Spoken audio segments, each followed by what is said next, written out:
busted up. You know, I'm not a doctor, but his eye looked like he is next for Ilia Topuria. Now Ilia Topuria's got to heal. He's got to heal, and there's nothing Ilia Topuria can do, because I feel he's set in his ways of how he goes about his fights, and how he goes about his fights aren't bad. I think he will always have a hard time with somebody who's able to withstand the shots that Ilia Topuria's can. Ilia Topuria's incredible run finally came to an end at UFC Freedom Fights 250, but the biggest concern coming out of the event isn't just the loss itself, it's the damage he suffered inside the octagon. UFC President Dana White revealed that Topuria is believed to have sustained an orbital fracture following the brutal contest. According to White, the former champion absorbed tremendous punishment throughout the fight, making it one of the toughest battles of his entire career. The injury immediately shifted attention away from title implications and toward his recovery, with medical evaluations becoming the top priority. For a fighter who entered the cage carrying an aura of invincibility, the aftermath painted a very different picture as questions began surrounding both his health and his future timeline for a return. Ilia's in the hospital. He's busted up. You know, I'm not a doctor, but his eye looked like he probably has broken orbital. I don't know that's not a fact, but I'm just assuming.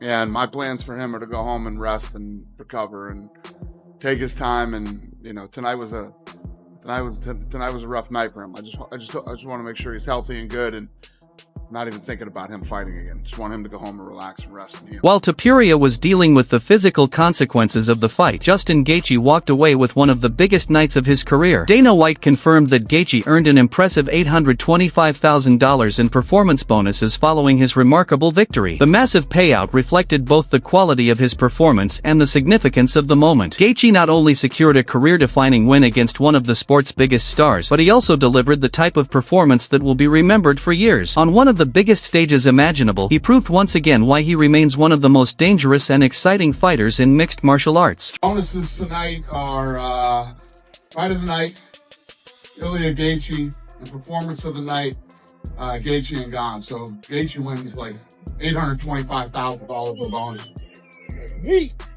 Following the fight, Gaethje opened up about what it was like sharing the octagon with Topuria. He praised his opponent's speed, accuracy, and especially his body attacks, admitting that the early rounds were extremely difficult. However, Gaethje explained that as the fight continued, he began noticing subtle changes. The momentum that Topuria carried early started fading, while Gaethje grew stronger and more confident with each passing exchange. He believed the pressure gradually shifted as fatigue set in and the champion's rhythm began to slow. Once that happened, Gaethje felt the fight turning in his favor and started pushing forward more aggressively. Gave him all the respect in terms of like his skill set in there. You know, he said probably the second best guy he prepared for outside of Khabib. But now that you're through Ilia, was he as good as you thought he was? Was he better than you thought he was? Just can you talk about what you experienced in there with him? I mean, he's very good. I mean, my liver still hurts right now. Those body shots were crazy. I mean, he was really, really fast, but you know, when he didn't get the finish at the end of the second round, I think it really took his spirit. And, you know, again, I said it in the press conference leading up, I was like, he really backed himself into a corner saying he's going to be so dominant. And I said it, when we go to the second round, you're going to be like, what the fuck? When we go to the third round, you're going to be like, what the fuck? You know, that's what I did. Gaethje also revealed that surviving those difficult moments was a major part of his strategy. Rather than panicking when he was hurt, he focused on remaining calm and trusting his toughness. He explained that the fight forced him into a deeper mental state where survival, determination, and experience became just as important as technique. Every time Topuria landed a heavy shot, Gaethje responded by digging even deeper mentally. According to him, the ability to remain composed under extreme pressure ultimately became one of the biggest reasons he was able to weather the storm and eventually take control of the contest. Oh, it's really hard to put it into words right now. I mean, just trying to enjoy this moment. And yeah, it was such a crazy ride. We had a lot of delays. A couple of the like the rehearsal delayed, tonight delayed. But yeah, you just, you know, these are the, again, I wouldn't recommend this to my enemy. We are some of the toughest people on this earth, mentally, physically. All these guys up here and all the guys that lost tonight. We, and me specifically, I've said it from day one, I'm a promoter's wet dream. and I proved that tonight. In one of the most revealing comments of the post-fight interviews, Gaethje admitted that he mentally prepared himself for the possibility of losing before the fight even began. He explained that by accepting the worst-case scenario, he was able to free himself mentally and fight without fear. Gaethje acknowledged that Topuria rocked him multiple times, damaged his body, and put him in serious trouble throughout the fight, yet he refused to break. His comments quickly reminded fans of an old statement from Khabib Nurmagomedov, who once described Gaethje as one of the hardest hitters he had ever faced. With another brutal performance added to his resume, debates about Gaethje's power, durability, and finishing ability have once again become major talking points throughout the MMA community. When I fight was Justin Gaethje, last fight, it was like when I go to the cage, you know, this guy, he hit like truck, you know, like nobody hit harder than Justin Gaethje. His kick, his punch, his left hook, right uppercut, you know, it's like, but I make him hit me, you know. Like when I go to the cage and I was like, okay, I'm gonna bring him to the deep ocean. Deep ocean is like I'm gonna make him tired on stand up, and I'm gonna bring him on ground and finish him there. You know, first of all, what I have to do, because he have very good wrestling base.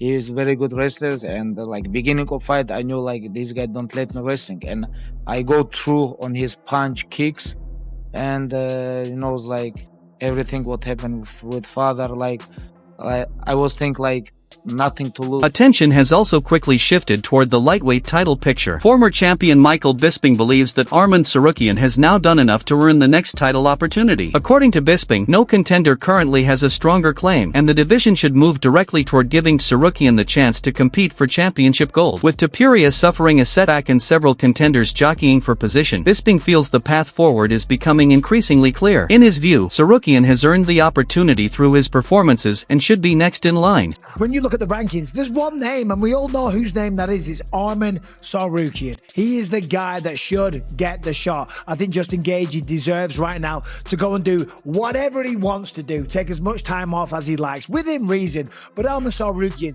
needs to be the first defense. The man has been beating everybody. I mean, he's phenomenal. I mean, some of the performances that he's had, the finishes that he's had, and just the run that he's on, and the popularity that he has gained. You know, I mean, look at beating Charles Oliveira. I mean, destroying Dan Hooker last time out, and look at that against Beneil Dariush. It was mere seconds, like 16 seconds or something crazy like that. Arman Tsarukyan without a shadow of a doubt. Meanwhile, Arman Tsarukyan has wasted no time taking shots at Topuria following the defeat. Through social media posts and interviews, Tsarukyan openly mocked the former champion while positioning himself as the future challenger for the belt. His comments quickly gained attention across the MMA world, adding another layer of drama to an already chaotic post-fight landscape. However, not everyone agreed with the criticism. Former UFC champion Demetrius Johnson came to Topuria's defense, reminding fans that even legends such as Georges St-Pierre and John Jones experienced setbacks during their careers. Johnson emphasized that a single loss does not define a fighter and believes Topuria still has plenty of time to rebuild and achieve even greater accomplishments in the future. Ilia Topuria is 29 years old. He's made a ton of fucking money, and I mean, every great athlete loses. GSP lost. I've lost. I've gotten knocked out. Only person who hasn't lost, actually, he has lost. He lost to Hamill. John Jones has also lost. All the greats have lost, ladies and gentlemen. We've all lost, and that doesn't say that Ilia Topuria can't come back and be even greater.